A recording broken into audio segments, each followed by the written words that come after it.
step up to do this, because most people volunteer for this. You can be voluntold, but volunteers, okay? So that's why I said yes and no. If your region is on the hook for it and your facility is on the hook for it and they throw the net, you say, yeah, I want to do it.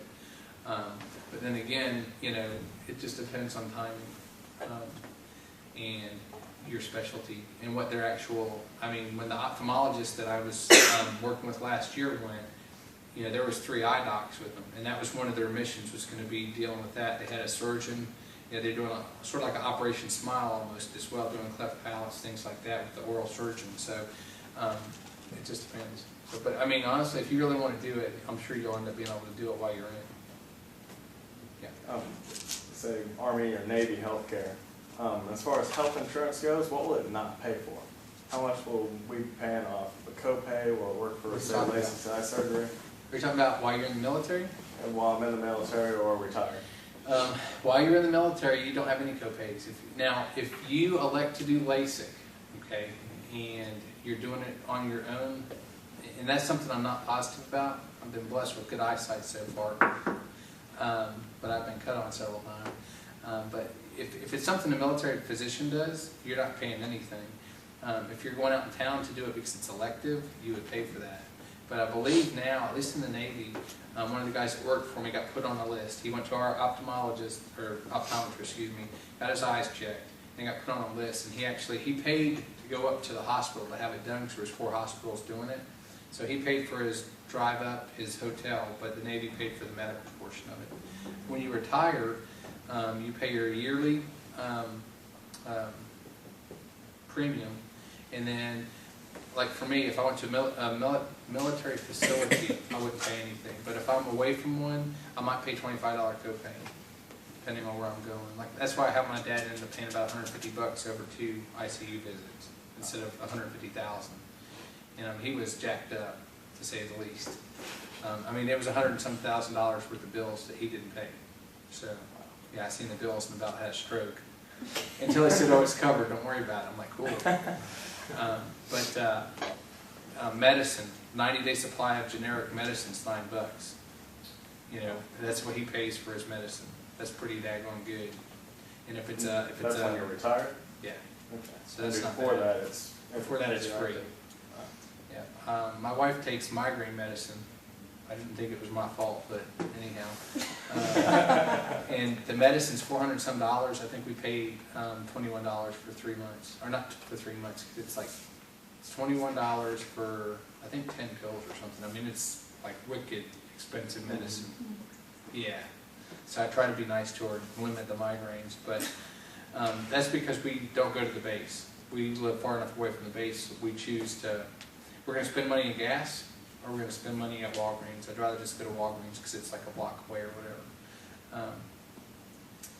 You had a question, didn't you? I was going to ask, what's the with the Navy flexibility as far as assignments? I know one reason that I'm interested in the Navy is that there is a facility in Japan. I'm a Japanese minor and have studied abroad in Japan, and so that's kind of an interest of mine. I would tell you that. Did I tell you I was in Japan? When I started listing off my I'm right at the bar right now. Yeah, getting the old age thing. Japan, if you want to go to Japan, you probably have no problem getting there depending on your specialty. There's a lot of people, a lot of Americans, we tend to be not very smart people and don't realize big picture stuff. Japan, if I could live anywhere, and I'm not just saying it because you brought Japan up, I lived there for 3 years. The most honest people I've ever met, the most hard-working people. At least the older ones. The young ones are probably going to be like us a little bit. But seriously, I went out to like a Chili's equivalent, left a wallet, not a wallet, but a checkbook with $200 cash in it, and I went back 2 weeks later and they handed it to me when I walked through the door. There wasn't nothing missing. I locked my car when I got back to the base. I never locked it out in town. So, but to get to Japan as a medical person, they have a lot of times they have a hard time getting people to go. And then when they get there, they really enjoy it and don't want to leave, especially the guys. So. Yes. Is there any chance that the Japan base is moving? Okinawa is actually closing and going to Guam. I thought so. But Yokota Air Base, Yokosuka Naval Base, Sasebo Naval Base, and Misawa Air Base are not. There's no chance that they are. Well, there's always There's a chance, but not talking Depends on right if, now. honestly, it depends on if American sailors and airmen and soldiers are stupid. I mean, you rape a 13-year-old girl, you're gonna Good stir move. some people up. Thank goodness he's gonna spend the rest of his life in a Japanese jail, and it's not gonna be a long life probably. His family ain't gonna be over there taking care of him. I mean, that sounds hateful, but, you know, it is what it is. You don't do that stuff, that's wrong. You don't kill a cab driver. I mean, yes, Americans are stupid, that's what I just said. We are stupid sometimes, we don't think. You know, we have this, I'm an American on my shoulder, you know, the chip, and I'm not gonna be as extreme as my president and tell everybody I'm sorry, but by the same token, you have to be a good American. You have to show what America's about, and America's about helping people. We do it all the time, right? So, anyhow, so yes, you know Japan. That's a long answer. You can edit that part.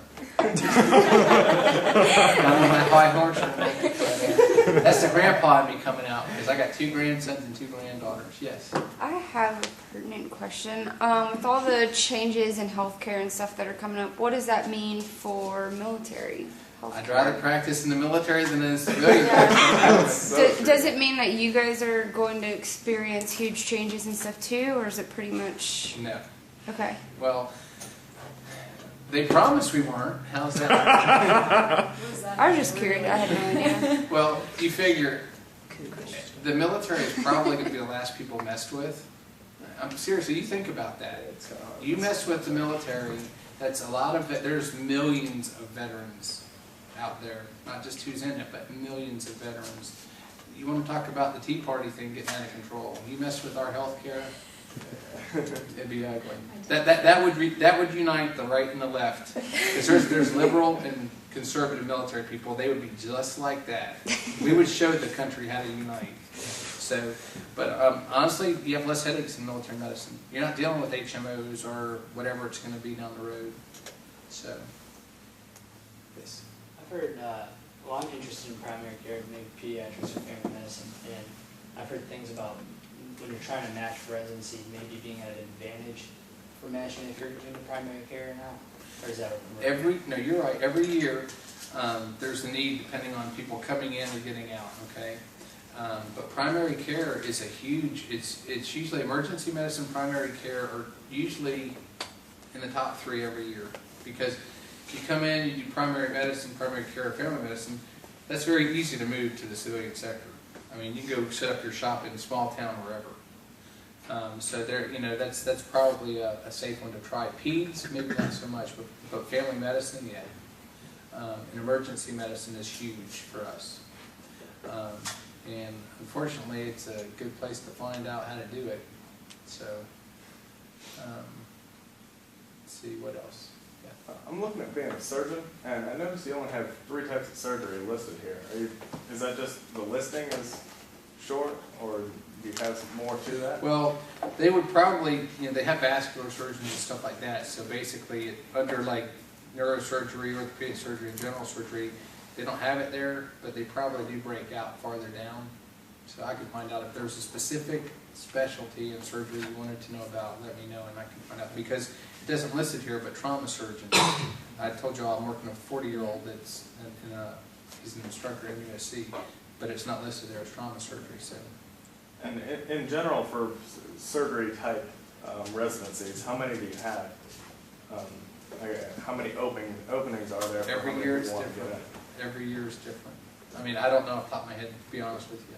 From year to year, people getting out drive how many residency billets we're going to have. Because if we have a bunch of surgeons that decide to stay in for the bonus, that means you don't need as many coming behind them. So it just depends. I mean, that 40-year-old trauma surgeon, they're going to offer him $400,000 to come in for 4 years. So plus his pay, plus his allowances, plus his free health care, plus his no malpractice insurance, yada yada. So, and once you're in, that's why I said, if you do 20 years, you're going to be making mid-200s, you know, for the bulk of your career, because they give you big bonuses to keep you in the Navy.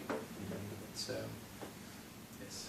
I have 2 questions. One is like kind of fishtailing that like if you do trauma surgery, what's the difference between like, because your residency is so much longer, so you're gonna have to pay back a lot more.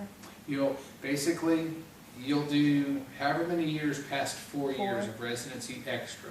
Okay. Okay, so if you're a 6-year resident, then you'll do 6 years as an attending, vice 4 years. Okay. Okay. And then my other question was, you kind of like skipped over the payback. Like, how much leeway is there in like choosing where you want to go, or like what you're actually practicing? Okay. So after you finish residency, you mean? Yeah. Okay, what'll happen is, depending on where you're doing residency at, you could end up staying at that same hospital in that specialty, or you can move. It depends. Let's say you're a surgeon, okay, and you're doing your residency in Bethesda. Okay, you finish that up. They end up needing a surgeon in Naples, Italy. Okay, they could tell you, hey, this is the only job we have. Or generally, what will happen is, all right, we need trauma surgeons in Italy, Japan, Jacksonville, Florida, etc. Okay. And they're gonna give you some options to pick from. They're not just gonna arbitrarily put you in one spot.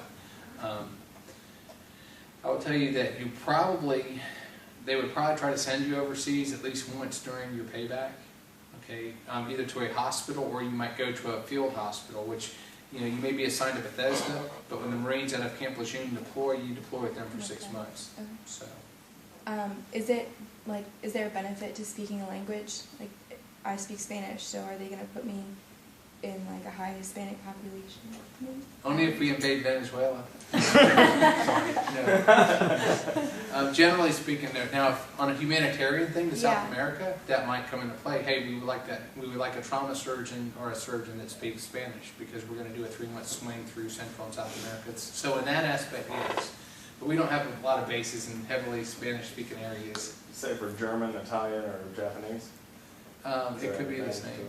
Well, I mean, you could go to Lunchstol, Germany. That's one of the evac hospitals where they bring all the traumas into from Afghanistan and Iraq.